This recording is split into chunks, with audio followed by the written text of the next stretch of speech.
Welcome to the Business Information Buffet Podcast, also known as the BIB Podcast, where everybody eats, powered by the College of Southern Nevada. Each week, we'll be featuring business owners and entrepreneurs that will provide their personal recipes for business, powerful conversations, and knowledge of the business world. We amplify the stories of various backgrounds, cultures, and expertise. Our self-identity is as diverse as our social community. We cultivate a community of like-minded individuals that share their different perspectives, broadening our worldview. Are you ready? This is the BIB Podcast, where everybody eats. Ladies and gentlemen, are you ready? Welcome back to the Business Information Buffet Podcast, also known as the BIB Podcast, where everybody eats, under the operation at the College of Southern Nevada here at the North Las Vegas campus for another community gaining access opportunity episode, right? I am your host, Sean Tory, with our DJ Icebreak. DJ Icebreak. Our episode today is called Gaining Access to Community Capital with a special guest. Now, ladies and gentlemen, today's guest is working hard to provide people in our community access to capital.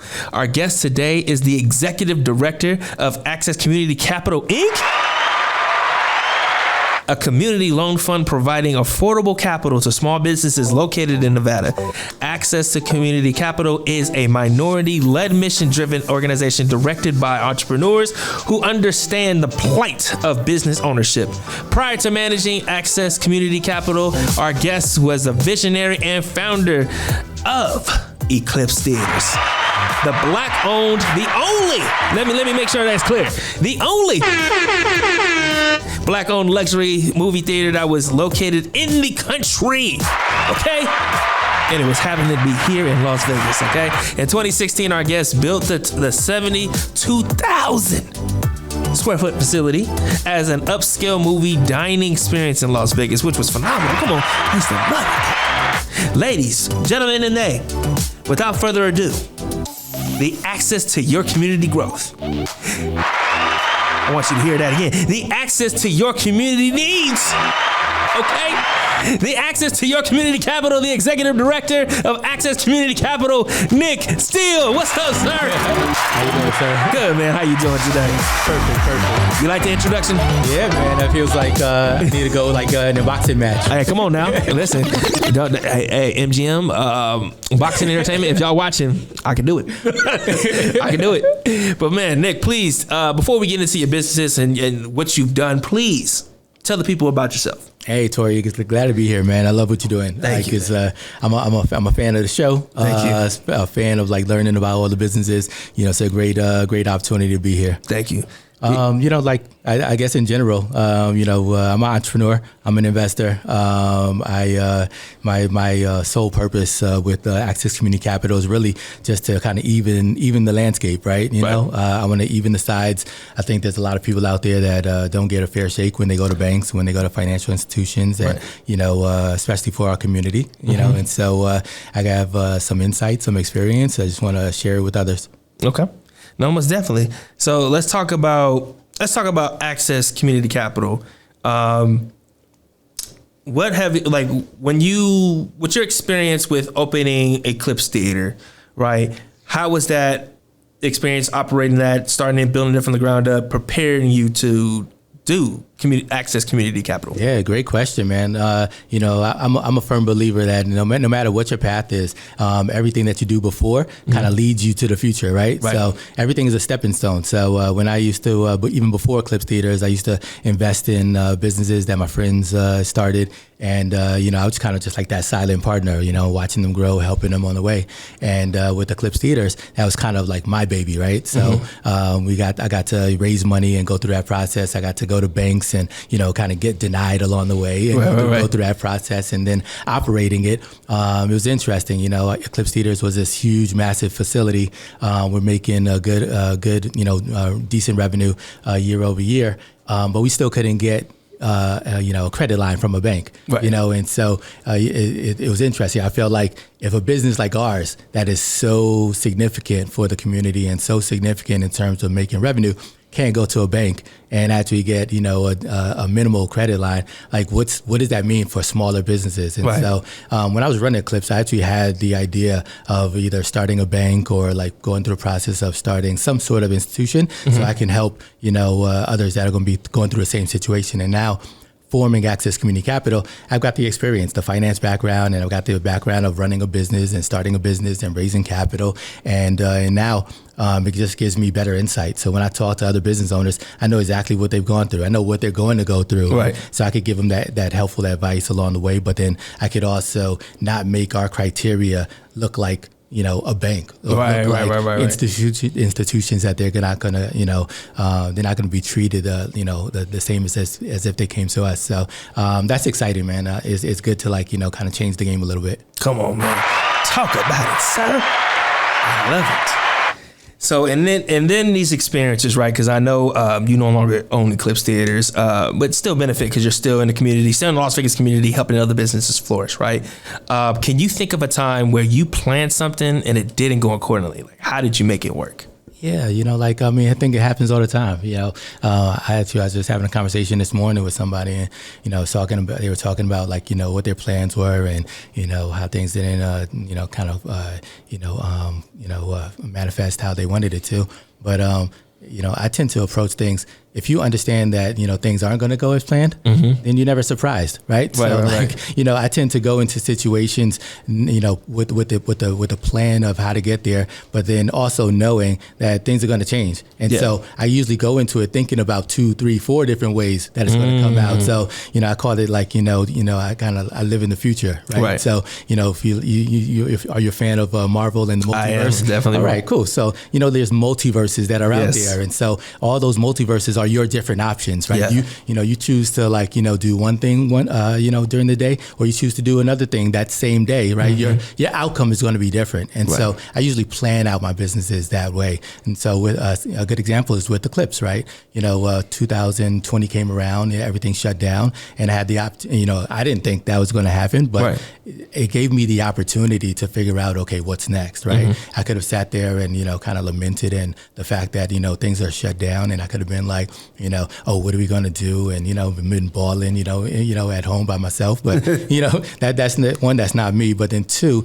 that's not fruitful. That's not going to be productive, right? And so I thought to myself, okay, other people are going through this too. Right. I have some means. I'm going to be able to weather the storm. So let's not worry about trying to recreate the past. Let's try to figure out, okay, what's this new future going to look like? Right. And so, that's really a month after I shut down Eclipse. I had the idea for Access Community Capital, and I was like, okay, let's start this lending institution. Let's help other people out, because I know they're going to need help in this time period. Right. And actually, to think about that, one of the things I do want to highlight that you did that I thought was phenomenal was when Black Panther came out. You got with the schools, right, and the organizations to bust them to come watch the movie for free, right? Yeah. Come on. Oh, for sure. For sure. I'm, as a native of Las Vegas, those type of movies were like Black Panther had a huge impact for one. For the first time seeing a film like that with majority Black cast, being at that magnitude, we've never seen it happen. And you saw Black folks come and thrive. So that was a moment. Yep. But the fact that you did that, I wanted to give you your flowers for that. Because I never forgot that. Like, talk about how was that experience doing that? Like, how did because your love for the community has always been there, and what I don't want to shy away from is the fact that, hey, you've always been about that, and you did it through Eclipse as well. Yeah. Coming into now Access Community Capital. No, I appreciate it, man. I mean, Black Panther was probably the best experience that we had at Eclipse, you know. And one of the things that with Eclipse for me was it was good to have like this building, this facility that we could support our own people, right? Because we support our community, and what that means in a number of ways, right?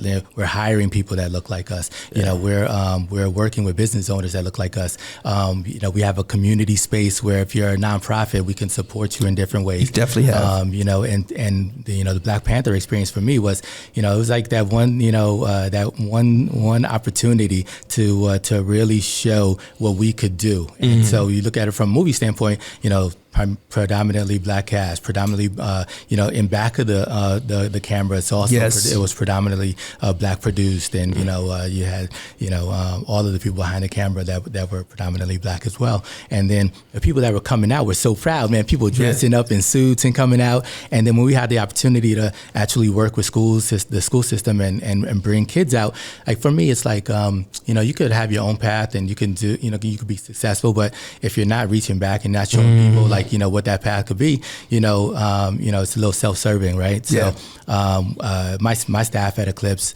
has always participated in like different school events, and we like to do mentoring, and we like to like get in front of kids just to show them like the opportunities and what's available. When I was growing up, like it was pretty rough in Brooklyn when I was growing up.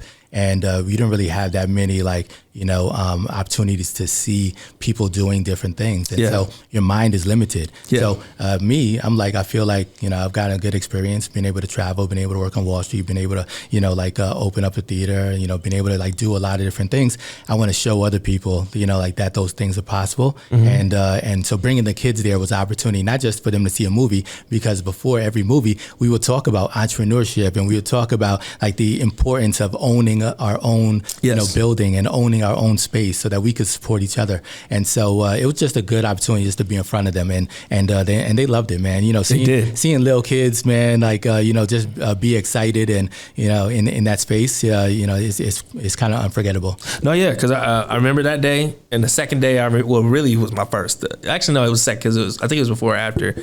When we had I have my nonprofit as well, King of Jewels. King of Jewels, we dedicated the whole day, and that time we saw Uncle Drew. So I think it was after when Uncle Drew came out.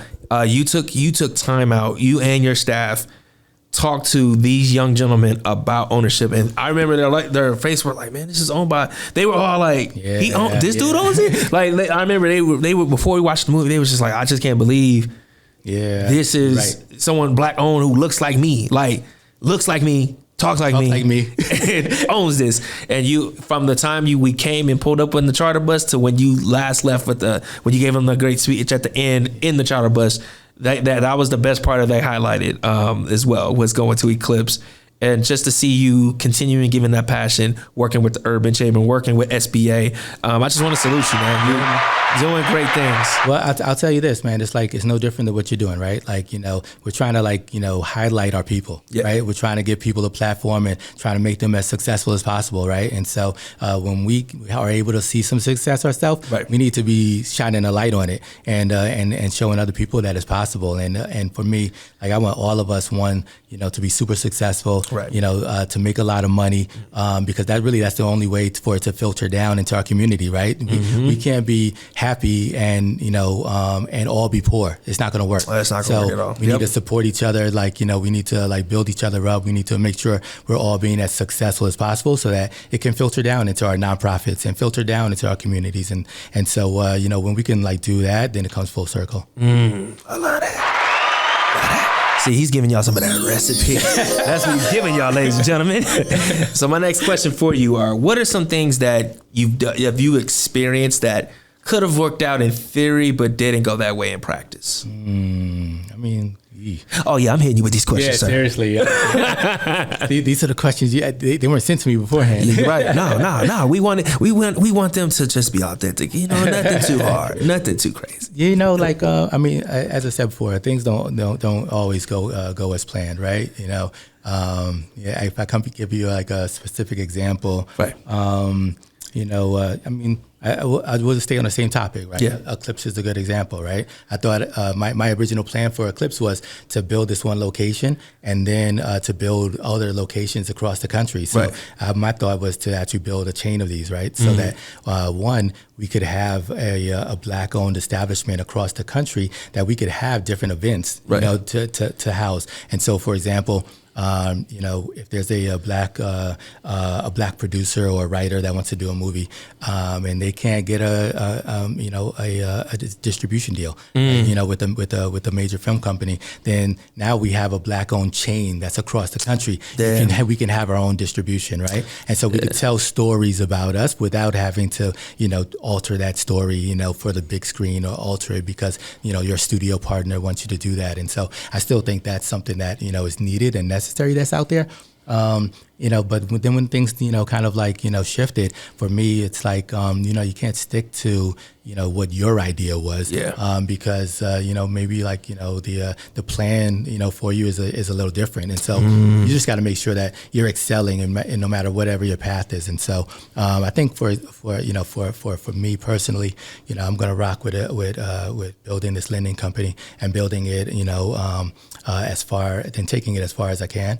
I see, I always want to do things that not many of us are doing. And so building a theater was something that, I hadn't seen any other luxury theaters in the country, and certainly didn't see any other big, large black developers in Vegas. And so that was important. But now building the lending company is the same way. Like, you don't have black lenders. No, you don't. I think we're the 39th in the entire country, right? And Man. so that's crazy. Yeah, it is. We need to change that. So, what I'm doing now is important. It's also filtering down and helping other people out. And who knows, like, I still own the Eclipse brand. I still own the IP, and maybe, I'll invest in some other black theaters and try to build them up, and so that'll be my way of like, come making a full circle. Come on, man. I love it.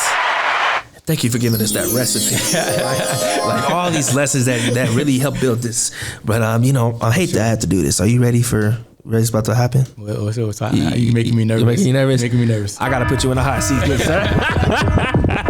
So in this segment, we provided no questions where we learn more about you as a guest and also about your business, right? Okay. So they used to be rapid fast questions, but we're actually going to get into the nitty gritty so people can learn about your business. All right. So my first question to you, Mr. Steele. All right.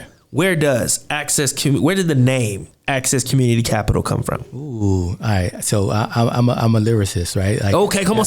You from Brooklyn too. Yes, so exactly, right? But words matter, right? Yes, sir. And I know you picked out all of the names for all of these episodes, right? Yeah. And so Access Community Capital is what it is, right? Mm-hmm. Like, we're about providing access to our community and providing access to capital for our community. And so I want to make sure those three words, when people are searching online and they're searching, for how to fund their business, access capital always comes up, right? How do I access capital? And so I want to make sure community is in there as well, because part of what we do, and the main part of what we do, is make sure that our community has access to capital. And so that's why that's in the middle, and that's why it's kind of separating the access to the capital, because without the community, I wouldn't be doing this. Got you. Okay. So then, what was it like? What was the process like developing Access Community Capital? Oh man, interesting. People always ask me, they're like, when did you first start thinking about this? And that was April of 2020, and they were like, you built a lending company in a year and a half, and for me, man, if you really want to do something, like, I don't believe in that 5-year plan. Like, if you want to be successful in 5 years, let's do it now. And so usually my plans are a lot more accelerated than most people. When I was starting it in April, what I wanted to do was, I was thinking about whether, to build a bank or build a lending company. And I didn't really want to build a bank because I didn't really want to go through the process of owning another building and doing construction. I definitely understand that would have been 2 years of just doing that. Right. And so building the lending company was a lot more expedient, right? And so for what I did was I set it up as a nonprofit. So that has its own life cycle. But while doing that, I also invested in a really streamlined lending process, because I wanted us to be new and modern. I didn't want to be, I didn't want people to feel like they're going into a bank and now, we're taking it back 20 years, right? Nowadays, you can go on your phone and you could do just about anything, right? So you can, I built this more like a small business Quicken Loans, right? That platform. So you can go on your phone, you can go through the entire application process. You're on your laptop, you submit documents electronically, signatures are electronic. It's automatically, sending you notifications, in an automated process. We use artificial intelligence to speed up that process. And so building that out was super important. And once that was built out, it's about making our partnerships. And so I partnered with City of North Las Vegas, partnered with the state of Nevada, and now we're partnering with different foundations across the country. Love it. Come on now. The whole goal is to build it as fast as possible. Right now, we've grown our balance sheet has grown like 4 times in 6 months, so 4x. And if you think about it like a startup, man, if you're growing 4x, you're doing pretty well. Hopefully by the end of this year, we'll grow 10x from where we started. And, that means that's a lot more people that we can help out along the way. And it's only the beginning, man. I see us, not only lending money, but building a private equity fund and being able to invest in different companies and, being able to support people as they acquire other companies. Right. A lot of people that, we're on the same business a lot of times, right? Imagine if like all the barbershops that were in North Las Vegas and Las Vegas just joined together and formed their own supercuts, right? That would take be that company crazy. public, right? We already got the operations, so we just needed to think about it in scale, and so that's what I really want to do with this company. Okay, man, come on, I love it, man. Okay. So thinking about those, right, and it kind of echoing and continuing on that mindset, right? Yeah. What are some common mistakes that you see businesses make in regard to accessing capital, or coming together to get capital? Like, what are some common mistakes that you see? Oh man, it's funny. Like I go through business applications, every day, right? And I'm talking to my team about them, and we really want to guide people along that process sometimes. But I think one of the biggest mistakes is that when people build out their plans, they leave out the hard stuff, right? And so nobody wants to write down anything. Nobody wants to write down a business plan. And I always tell people, get it out of your head, right? The best thing you can do is free your brain up to think about the other things instead of just thinking about and using the energy to remember things. So getting stuff down into a business plan is not for the sake of showing it to anybody. Right. It's to free up your brain so that your brain can now think about other things other than just remembering. And so that's one thing. Then two, when you look at people's plans, it's easy to think about how to spend money. It's not easy to think about how to make money. And so you really got to spend some time figuring out how your business is going to make money, which means not just your traditional ways of thinking, like I'm going to make $50,000 this year, $100,000 next year, $150,000 next year. Right. Come on, that's that's meaningless. Tell me how. Tell me how many people are going to be on your social media platform. How are you going to market to increase your social media presence? Right. How are you going to take those thousands of followers, and what percentage of those followers are going to be paying customers? And then you kind of break it down step by step. But I think if people take more time to think about the process of how to make money, then they will go a lot further. But I think our nature, especially in this country, right, we're born to be consumers, and so all of our thought process goes to spending. And so it's easy to build out the expenses part, and then you just ask for somebody for money. Right, that doesn't work. No, you got to also show the other side of how are you going to meet those margins? How are you going to be able to okay, that's how much it is to cost to front it. Okay, what's on the back end? How are you going to raise the capital? And each time, what's going to happen? You got it, right? Exactly right, and that's the hard part. Yeah, that is the hard part. But that's the key. That's what's going to separate you from everybody else. I love it. So, how has Access Community Capital been a benefit to the Las Vegas community? Oh man, I mean, I think it's been a immediate benefit. Right now, actually, we just did our yearly impact report yesterday. Actually, so we have about 8 million of loan requests that have come in, about 1 million of loan approvals that have gone out, over 32 businesses so far, and that's from North Las Vegas. Right now, we're expanding across the state. We've already got 3 million of loan requests outside of Las Vegas, kind of the Las Vegas Valley, and so that impact is just going to continue. 88% of our portfolio is to Black and Hispanic owned businesses. 65% of our portfolios to women owned businesses. And so, supporting populations that normally get overlooked. That's something, that we're super proud of. And even when we don't approve somebody, we try to still give them some guidance. Right? Exactly. So we're always trying to, build roadmaps for people and introduce them to other sources of capital if we can end up, lending to them.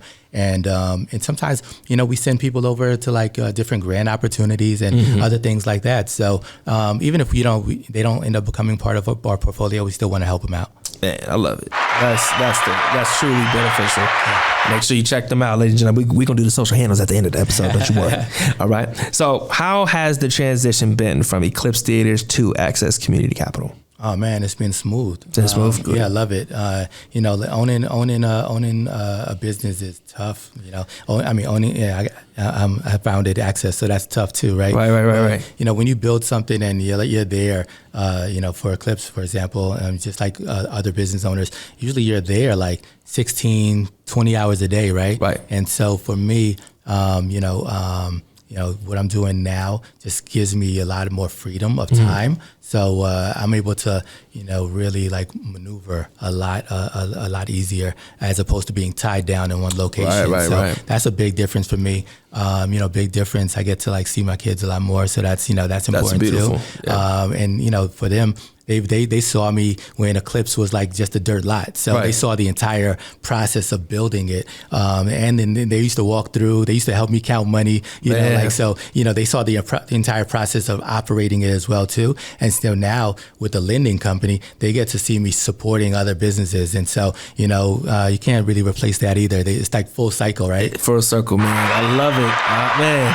That's a beautiful thing to see because you say that, and as I was preparing for today, yesterday I had my daughters with me, and every time they come in here, they hop on the mic. Like you don't think about the impact, but I'm sitting here like, okay, they're just joking around, but they really watch what you do, and I was like, man, like to see my 9 and 5-year-old like carrying on a conversation as if they were on the show and like the camera's on is inspiring. So I definitely want to tip my hat off to you, man, because that impact is something they'll never forget. Yeah, they'll never forget. You're exactly right, man. I mean, I've seen like you talking about your daughters for years, right? Yeah. And you got two beautiful, beautiful kids, and it's something that like I think our parents probably didn't show us what they did, right? And that's just generational, right? Yeah. And I think like for us, like we need to take time to show our kids the process, right? Yeah, we do for what we do, because sometimes you can be like, daddy's at work, and then you don't come back home and then you don't talk about work, right? They don't know what they don't appreciate, like, cause trust me, they think when they come in here, they see Sarah, they see all of us, and they're like, man, oh, it's fun, but they didn't understand. I'm like, this is why daddy works hard. Like, and they get to play and do all that stuff, but I'm like, it's not fun for me. Like, but they get it now though, right? And so, trust me, and I get you. All of that sinks in, right? Like, I'm sure when your daughter's like, if you put that, your social media platform in front of them and, start showing them, how the posts, go from in here to on social media, like all of that's going to sink in. Yeah. Show them how many followers and what that trend looks like. Looking at the analytics and all that. Yeah. Our kids are versions of us, but they're the 2.0. Right? Yeah, they are. So they're gonna take it and run with it. And so if we don't show them, we're doing them a disservice. That's true. We do show them, even the ups and downs, right? Yeah. My kids were like, they were super sad when I didn't have Eclipse, anymore. And I told them, no, don't be sad. Like this is a step, to something greater. And so now you can show them how to process things, and how to go through things. That's and beautiful. Now, like they're visiting us when we're going, like, doing site visits, and we're checking out and supporting, other businesses. And, we went to Nevada Partners the other day when they had this fair in front of, I think it was last month. Yeah. They had a bunch of vendors out, and, my daughter's walking through, and she was like, oh yeah, we're going to support this Black-owned business, and we're going to support this Black-owned business, right? I love that. So I gave her like, my phone, and she's on, Apple Wallet, and she's like, tap, exactly, buying away. But in her mind, she's like, I'm supporting other business owners, right? Right. That's the mentality we got to have. I love it, man. Come on. And see, sir, you made it through the hot seat. It wasn't that bad, was it? I appreciate it. You took it easy on me. Yeah, I promise you it's not bad. I just like giving that suspense. I've seen other people sweat. Yeah. They were like, what? But no, man, so now we're going to get into the sauce. Got no sauce then. Because we're going to get lost in the sauce, sir. Y'all get lost in the sauce. So in this segment, it gives us more insight on our guests where we ask, what is your special ingredient for your business? Tell us why no one can replicate what you do. So tell us, good sir, what makes Access community capital, a business nobody can duplicate. Oh man, it's easy. Easy. We care. You know, like you know, people come to us and they know like we've been exactly where they are. We've our entire team has opened and run businesses. Right. And so, you know, even when we're hiring, you know, we don't want to hire underwriters that can only go by the book. We want to hire underwriters that have like gone through those same challenges when they were opening their own business, right? So now they can actually, you know, feel what other people are going through. So when we communicate with people, like, you know, we do it because we actually care and we want to be them. We want them to be successful, and so our entire criteria is based around that. I love it. So what would you say your secret ingredient is? Secret ingredient, different from the secret sauce, right? Yes. Because the sauce is what makes it flow, right? Yeah. But what's the secret ingredient? So we let's see. Ooh, that's a tough one. All right. I guess like you know. Man, this is rough. All right. I guess like, you know, when people, you know, they look at access, they don't expect the type of like, the type of like the way that we go above and beyond. Right. And so like I guess like when we go through our process, like we will look at people and it's almost like we're their personal advisor, right? So, I hate to use the word case management. I get what you mean. I know what you're has getting a certain to. connotation to it, right? Yeah. But just wait, man. Like it's kind of our ingredient now in that we give people this like personalized attention. But you know, within this year and next year, you're gonna see like people that we come across that are part of our portfolio. They're gonna have like a private equity experience. They're gonna have the experience of like, you know, a personal like guide for how to grow their business, right? Because a lot of us, like, we don't have the models for how to be successful, right? So we're like figuring it out along the way. And so if you can start a business and you can make $100,000, you know, a year, you know, that may sound great, but after expenses, like that might be $20,000, that might be $30,000. So that's not, you know, where you want to be. If you make $500,000 and now that filters down to $100,000, you know, that may be decent. But I'm trying to take businesses to 2 million, 3 million, 5 million. That way, like, you know, your take home is a couple $100,000. Now that's a game changer. And so our secret ingredient is going to be people and businesses that are part of our portfolio. We're going to get this guidance on how to take their business to that $1 million plus range. And that's really going to be a game changer for Las Vegas. You said the $1 million plus range. I love it. See? Thank you for giving us that secret sauce and ingredient into it, man. I didn't think a little bit on that one. See, it was okay. I promise you, these questions aren't hard. It just makes you think. That's all. That's a good thing. But I want to thank you, Nick, man. Nick, I've known you for a long time now. Yes, sir. For a good long time. And I want to thank you for your continued friendship, for continuing to motivate me and allow me just to learn from you. I've learned from you from a long time, and within the businesses that I've been trying to get off as well, or not get off, to sustain and be consistent with. But thank you for coming on to the show. It's been truly a pleasure, and we want to celebrate you during our last segment, which is the happy hour, ladies and gentlemen, and we have something for you. On behalf of the Business Information Buffet Podcast, also known as the BIF Podcast, where everybody eats, this is for you. We come with gifts. Oh, we come with gifts, man. I love it. Come on now. And in this segment, this is where we take a toast between the host and the guest to success and fulfillment. Dude, this is dope. Oh yeah, you like? Yeah, that's you. Yeah, thank you, man. That's you. Appreciate that. So you know, we're getting ready to take a toast for you, man. This is all for you. I appreciate it. Now I get close to the style that you got. All right, come on, man. Just a tad. I designed that too. Oh, nice. Yeah, I designed the hat. I didn't do the logo though, but the logo. So shout out to Deja. Deja did the logo. I was like, okay, I know how to make this work, and we made it work. Well, we know you got skills. Oh man, appreciate that, man. So Nick, what can we take a toast to? That's going on something great for you. Man, like let's just you know make it, you know, complete the circle. You know, let's make 100 of us millionaires. Come on, man. Let's do that. Toast to you, toast to Nick. Millionaires everywhere. Let's go. Yes, sir.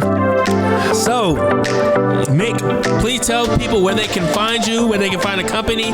Drop all the handles. Let them know, sir. Sure. If you're on Instagram, Facebook, Twitter, Access CDFI. If you want to check out the website, accesscdfi.org, accesscommunitycapital.org. Go there, learn about us. You can apply. It's super easy to, and when learn about our different loan programs. If you just want to talk about your business and get some guidance, just reach out to us. We're always willing to support other businesses.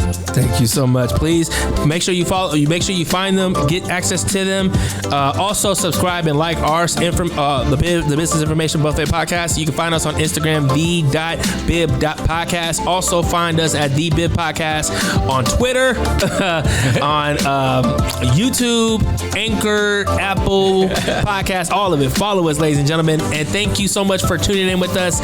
This is the Business Information Buffet podcast, also known as the Bib Podcast, where everybody eats. I am your host, Sean Tory, with our DJ Icebreak. DJ Icebreak. And we're out of here. We'll see you next time.